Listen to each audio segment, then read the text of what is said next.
Hayata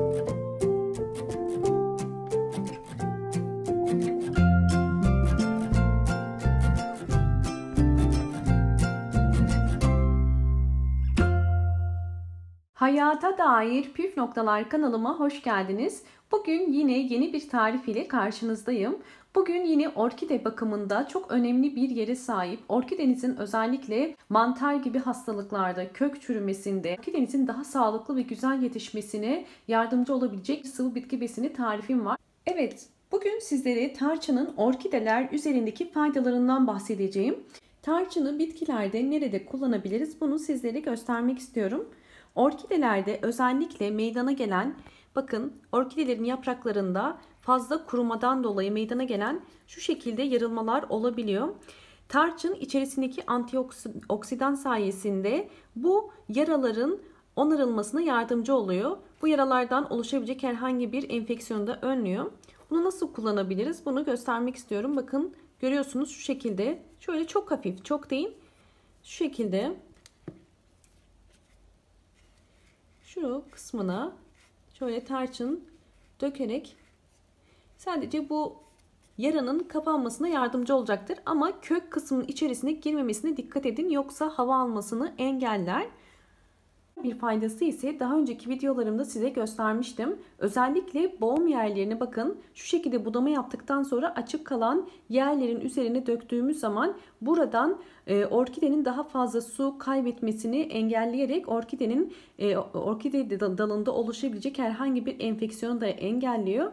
Ve bu da orkidemizin boğumlarından yeniden çiçek dalı çıkarmasına yardımcı oluyor. Bakın şu açık yara üzerine şu şekilde kesilen yerin üzerine bu şekilde tarçını döktüm. Tarçını bu iki önemli işlemde kullanabiliriz. Bunun yanında tarçını kullanabileceğimiz sıvı bir bitki besini hazırlayacağım. Fakat bunu hazırlarken dikkat etmemiz gereken önemli noktalar var. Çünkü tarçın yapısı olaraktan da toz olduğu için kullanımının mutlaka dikkat edilmesi gerekiyor. Orkidelerimiz için 1 litre suyu tenceremin içerisine döküyorum. 1 litre arıtılmış su kullandım. Sizler isterseniz çeşme suyunu dinlendirdikten sonra da kullanabilirsiniz. 1 litre suya 1 çay kaşığı kadar, bakın daha fazla koymuyorum. Sadece 1 çay kaşığı kadar tarçınımı koyuyorum. Toz tarçın olması gerekiyor. Ocağımın altını açtım ve su kaynama noktasına gelinceye kadar altını açık tutacağım. Daha sonra kaynama noktasına gelince altını kapatıp soğumaya bırakacağım. Ocağın üzerine koyduğum tarçınlı su kaynamaya başladı. Kaynamaya başlayınca hemen altını kapatıp tarçınlı suyumun oda ısısına gelinceye kadar soğutacağım. Evet, yeterince bekleyen suyum artık oda sıcaklığına geldi. Bakın görüyorsunuz altında da bir tortu oluştu. Şimdi ben bu tortudan ayırmak için süzeceğim. Şu şekilde bir süzgeç kullanıyorum. Ve şu şekilde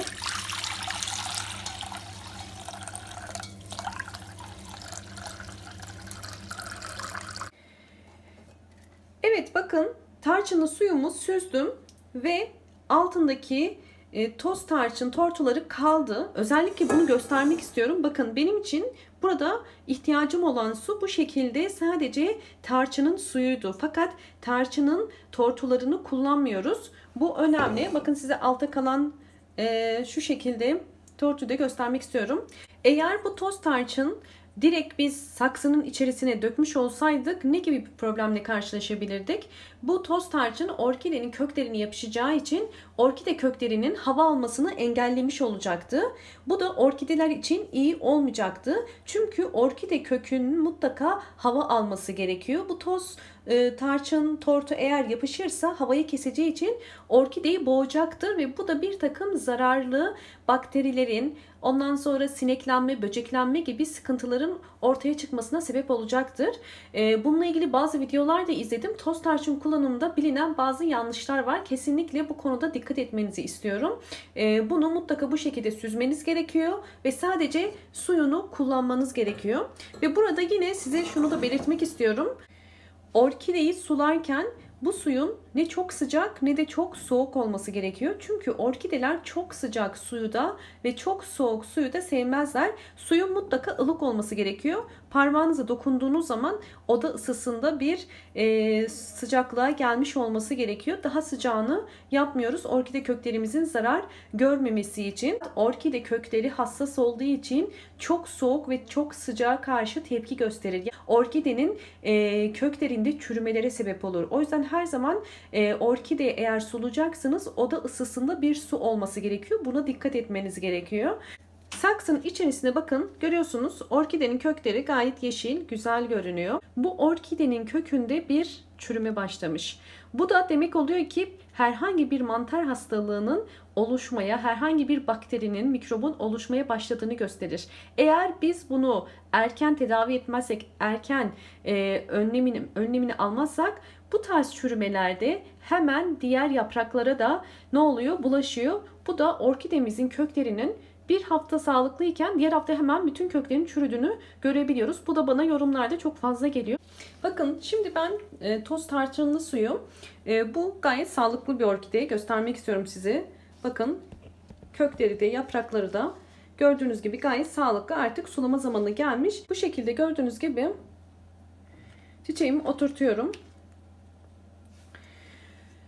Bu toz tarçınlı suda sağlıklı bir orkidemizin en fazla 10 dakika kalması gerekiyor. 10 dakika içerisinde zaten gri olan köklerin yeşile döndüğünü göreceksiniz.